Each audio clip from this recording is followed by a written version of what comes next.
Hello and welcome to today's Wholehearted Living podcast episode with your host Deb Thorpe. And today we are tapping into a huge topic, and it's one that I get asked about probably more so than most other things, and that is how to tap into your intuition. So let's do this.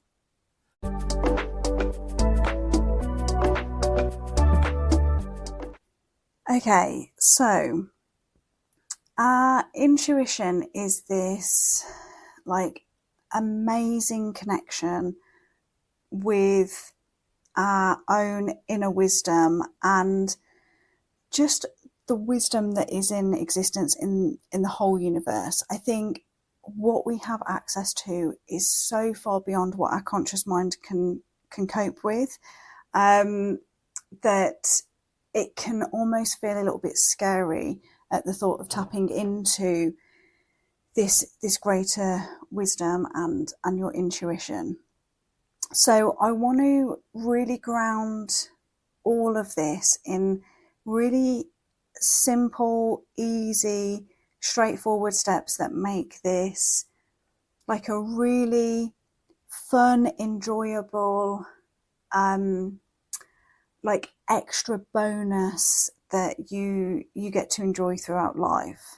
So what we mean when we talk about our intuition is, for me, it really just is about that connection to yourself, to your inner wisdom, and to the greater wisdom, the greater consciousness. And I've spoken about this before in a previous podcast episode. I'll put the link in this description, about how our conscious brain can only process like 7 bits of information at a time, but our unconscious brain can process billions of bits of information at any one time. So we have access to so much more information that is like just under the surface.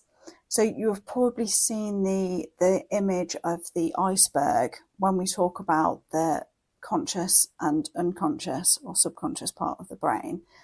And the conscious part is the tiny bit of the iceberg that is above the surface. That's the bit that we can see and access really easily.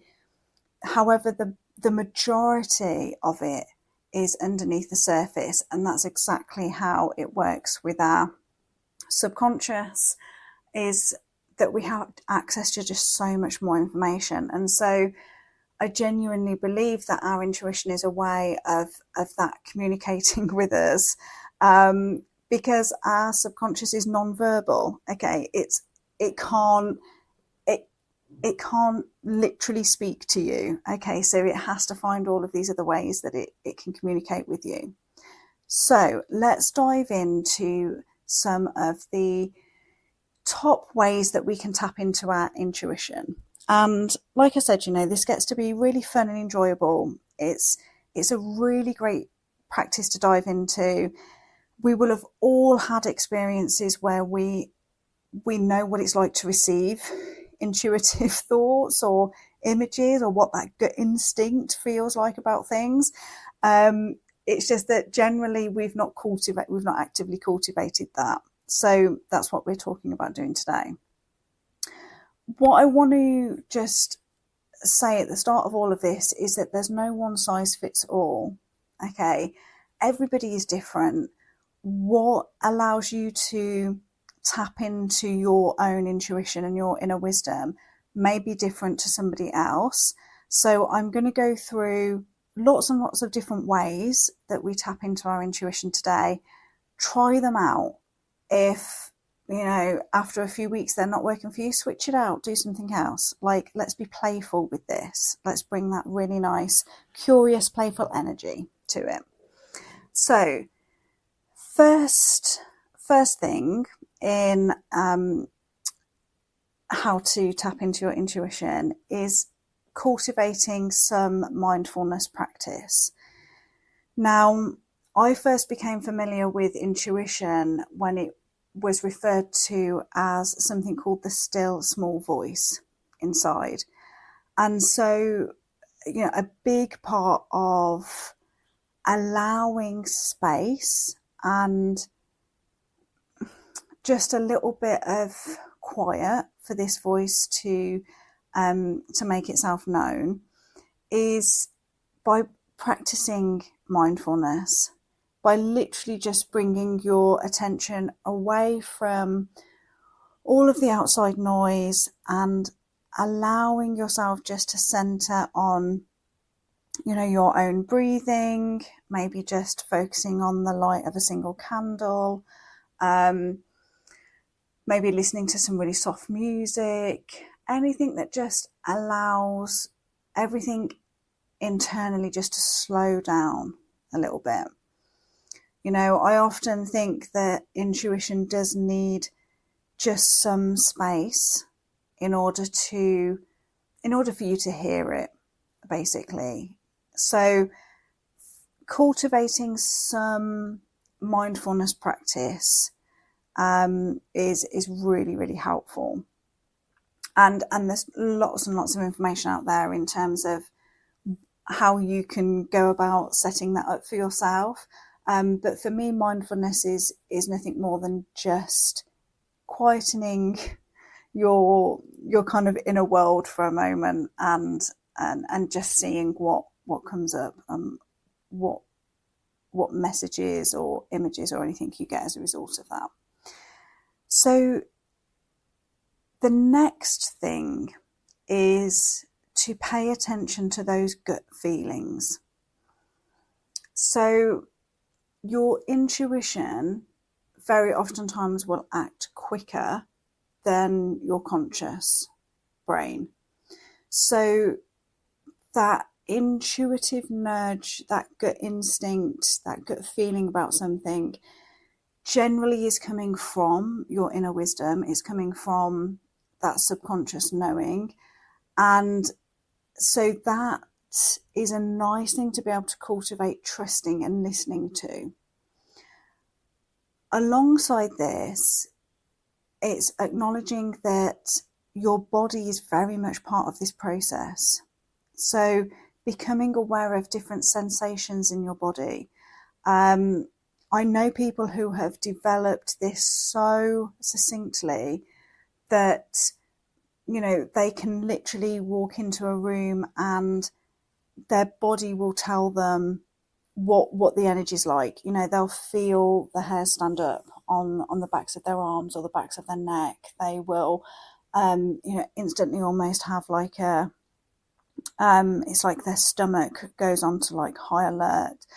Their body will tell them before their conscious brain, basically. So alongside your gut feeling, which generally we really do feel it in our gut, right? This is something we physically feel.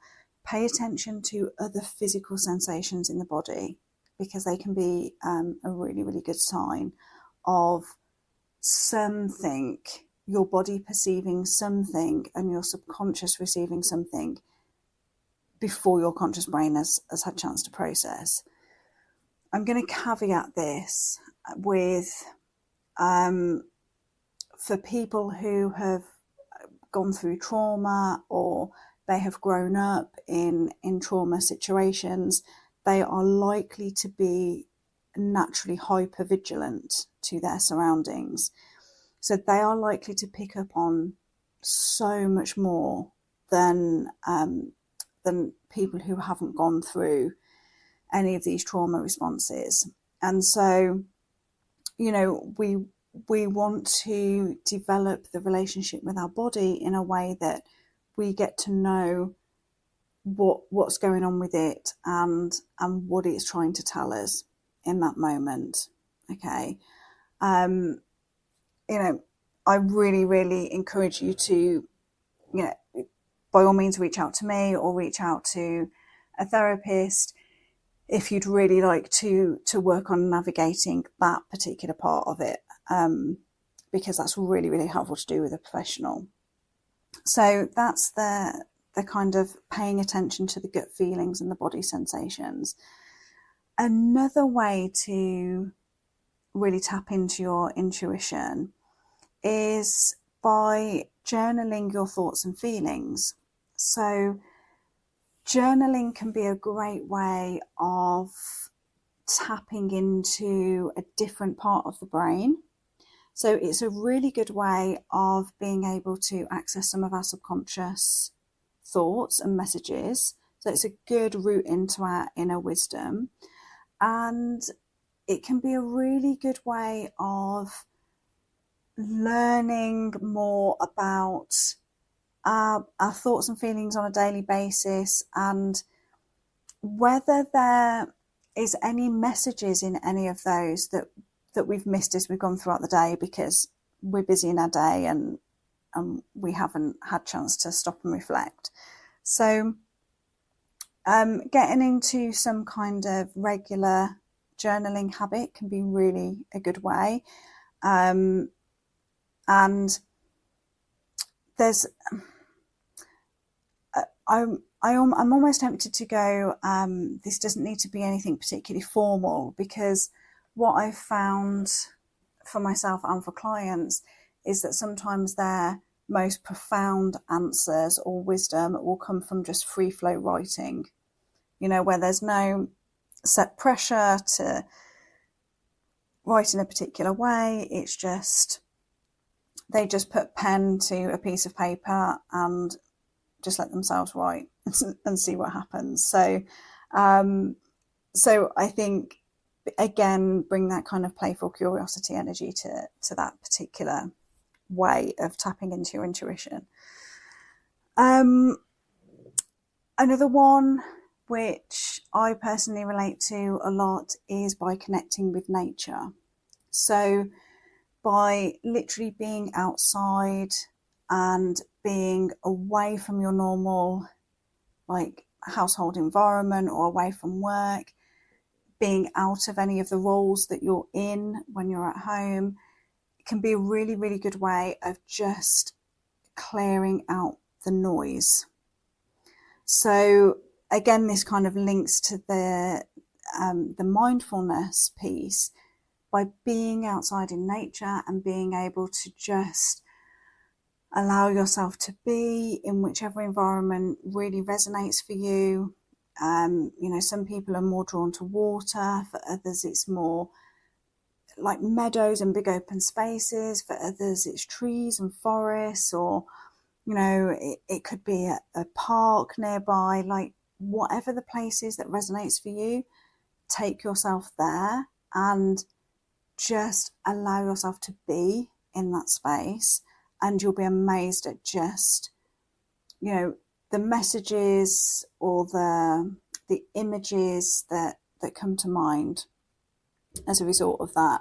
I know for me this happens a lot, that if I feel like I've got really stuck in my head about something and I'm really struggling to see an answer, I'm starting to get very frustrated, I will go and take myself off for a walk, and that is enough. I mean, it's well known, isn't it, that clears your head, but that is a really, really good way for me to just go clear my head. I can feel the expansion, like the weight is lifted, the fog is lifted just from being outside, and I will 9 times out of 10 get the answers that I need as a result of that. So that's a really powerful one. Another one is doing something creative. So again, something creative utilizes a different part of the brain. It also allows a very logical brain to quieten down a little bit, which allows more of our subconscious to come through. It allows our inner wisdom to come through. So I believed for many, many, many years, all throughout my school life, that I was not creative. I wasn't someone who was good at art or drama. And so I really carried the belief of I am not creative. That was until I went into my counselling training, and I had one of the most amazing tutors who was incredibly creative and got us to do lots of different creative tasks, and how that opened things up was just amazing. And it's actually one of my favourite ways to work with clients now, and to also tap into my own inner wisdom. And so we're not caught up on like producing a result or producing something at the end of this creativity. That's not the point of it. It's all to do with the creative process. So I have a whole host of things. Generally stuff that you like doing as a kid is a good place to start. So for me, I've got Play-Doh, crayons, paints, stones and shells that I used to love collecting, painting those. Like drumming, I've got different items that I can use to drum now. So just allow yourself to try something different, to just play, to just have fun. It doesn't need to have a specific purpose at all. It's just what is it that you love to do as a kid, or what would you love to try now, and just allow yourself to play and enjoy it. And that in itself is enough to really tune in and develop your intuition and your inner wisdom. Also, another way to tap into your intuition is to pay attention to synchronicities in your life.